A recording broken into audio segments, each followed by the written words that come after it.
Assalamualaikum warahmatullahi wabarakatuh.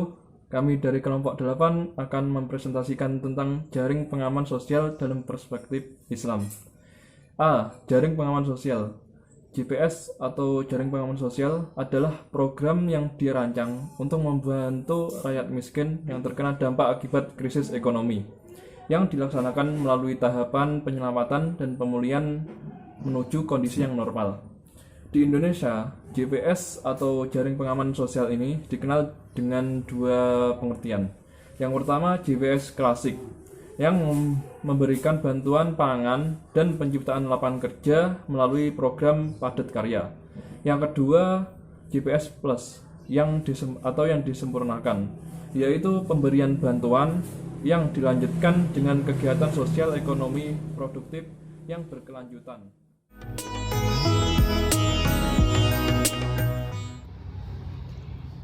Yang B adalah konsep jaring pengaman sosial atau JPS menurut syariat Islam. Jaring pengaman sosial merupakan satu instrumen yang terkoordinasi dan terpadu antara program pembangunan khusus menanggulangi keadaan krisis atau crash program dan program pembangunan reguler menanggulangi masalah kronis, tantangan fundamental ekonomi berupa kesenjangan, kemiskinan, dan ketertinggalan. Menurut Prasetyo Djono Wijono tahun 2008, keberhasilan program pengurangan angka kemiskinan bukan tergantung pada pemerintah pusat, melainkan justru sangat tergantung pada upaya yang dilakukan oleh pemerintah daerah. Hal ini seiring era desentralisasi dan besarnya alokasi belanja pemerintah daerah yang menjadi frontline dan memangkas angka kemiskinan. Dalam pandangan ekonomi Islam, program pemberdayaan ekonomi umat sangatlah cocok dengan ajaran Islam, karena tujuan dari ekonomi Islam adalah menciptakan kehidupan manusia yang aman dan sejahtera. Islam sendiri mempunyai perhatian yang khusus tentang keadilan sosial dan ekonomi, karena Islam memandang bahwa martabat kemanusiaan adalah suatu hal yang esensial, sehingga setiap manusia berperan untuk mendapatkan kebahagiaan hidupnya. Islam juga memberikan kesadaran yang mendalam bagi kita bahwa kemakmuran ekonomi tidak akan kita dapatkan tanpa adanya hubungan sosial yang harmonis. Hal ini terbukti apabila dalam suatu negara terjadi adanya kesenjangan sosial yang tajam, maka perekonomian negara tersebut pun akan berjalan dengan tersendat-sendat. Jaring pengaman sosial berkaitan dengan konsep bantuan sosial untuk penduduk miskin, lanjut usia, anak terlantar, dan penyandang masalah sosial lainnya yang diberikan sebuah program berupa bantuan sosial. Bantuan sosial yang saat ini diberikan oleh pemerintah berupa pemberian uang tunai untuk masa-masa tertentu, bantuan pemenuhan kesehatan melalui kartu Jamkesmas, dan bantuan pemberdayaan masyarakat miskin. Jamkesmas ini berada di bawah wewenang Kementerian Kesehatan, padahal program jaminan sosial seharusnya berada di bawah Kementerian Sosial. Hal ini perlu dilakukan segregation of duties agar terjadi pembagian wewenang yang tidak tumpang tindih. Kementerian Kesehatan lebih fokus pada penanganan kualitas fasilitas kesehatan yang diberikan kepada rakyat, sehingga Kementerian Sosial lebih kepada bantuan-bantuan sosial atau jaminan sosial yang diberikan kepada masyarakat. C. Prinsip dasar jaringan pengaman sosial. Yang pertama yaitu transparansi. Transparansi di sini berarti jaringan pengaman sosial itu dibentuk berdasarkan keterbukaan dalam proses perencanaan, penyusunan, pelaksanaan anggaran. Yang kedua, cepat penyampaiannya. Cepat penyampaiannya di sini berarti jaringan pengaman sosial harus disampaikan secara cepat dengan melakukan pengenalan atau sosialisasi program terlebih dahulu kepada objek pemberdaya. Yang ketiga, langsung dan tepat sasaran penerimaan manfaat. Di sini berarti jaringan pengaman sosial harus diberikan kepada orang yang tepat. Ketetapan sasaran merupakan hal penting yang menentukan berhasil atau tidaknya program. Program dapat dikatakan efektif apabila sesuai dengan sasaran yang telah ditetapkan berdasarkan aturan yang telah disepakati. Yang keempat, dapat dipertanggungjawabkan. Di sini berarti jaringan pengaman sosial dibentuk guna untuk menguatkan kemakmuran dan kesejahteraan masyarakat sehingga harus dapat dipertanggungjawabkan ke depannya. Yang kelima, partisipatif serta potensial untuk berkelanjutan. Jaringan pengaman sosial ini diharapkan berpotensi untuk meningkatkan kesejahteraan masyarakat dalam garis kemiskinan. Program jaringan pengaman sosial ini dibentuk dengan tujuan untuk meningkatkan kesejahteraan masyarakat yang berkelanjutan.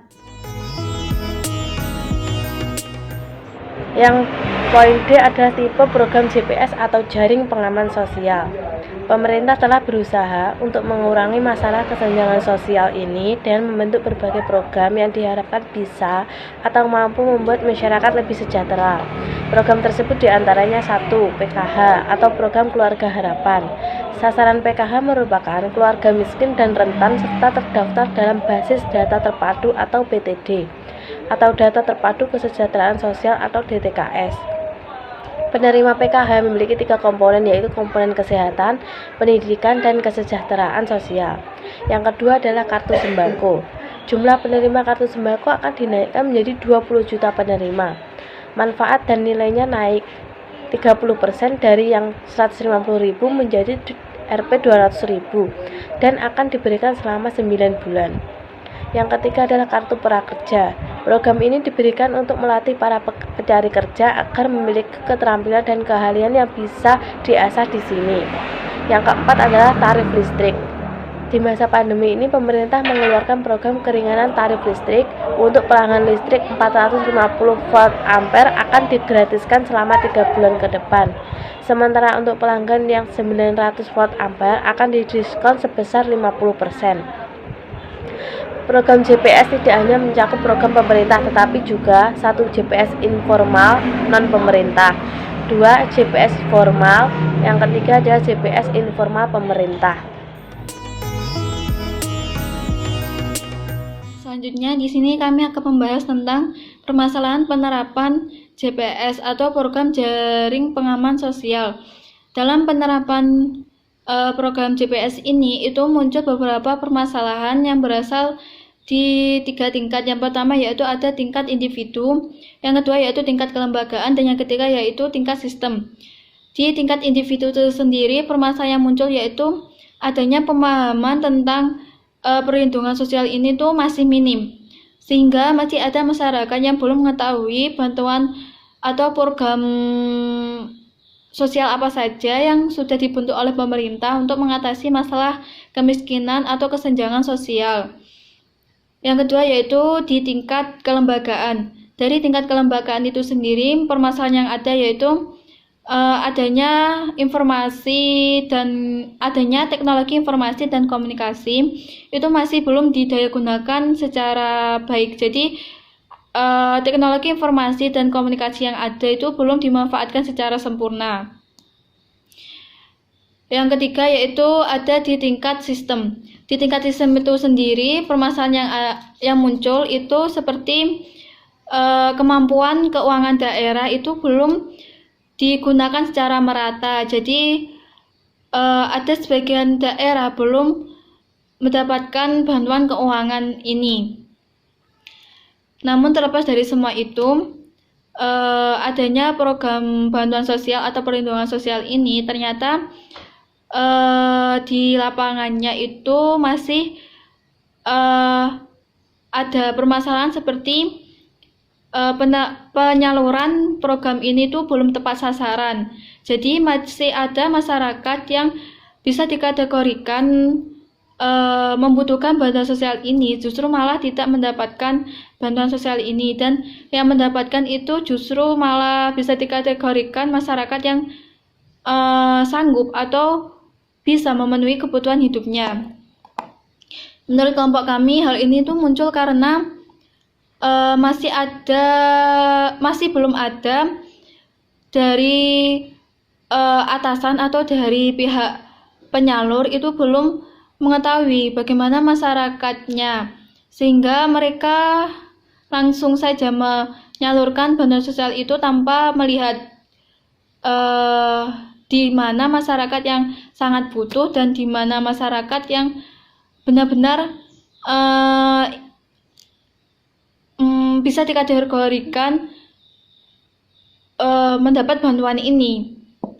Selanjutnya itu juga ada permasalahan di masyarakatnya, seperti masyarakat yang mendapat bantuan sosial ini itu justru malah mensalahgunakan bantuan sosial yang ada. Jadi mereka itu malah tidak memanfaatkan bantuan sosial yang ada untuk keperluan mereka. Padahal program bantuan sosial atau perlindungan sosial ini itu dibentuk untuk mengurangi kemiskinan atau kesenjangan sosial yang ada di antara masyarakat atau di antara mereka. Untuk lebih jelasnya bisa dibaca di makalah. Sekian penjelasan dari kelompok kami. Apabila ada salah katanya kami mohon maaf. Wassalamualaikum warahmatullahi wabarakatuh.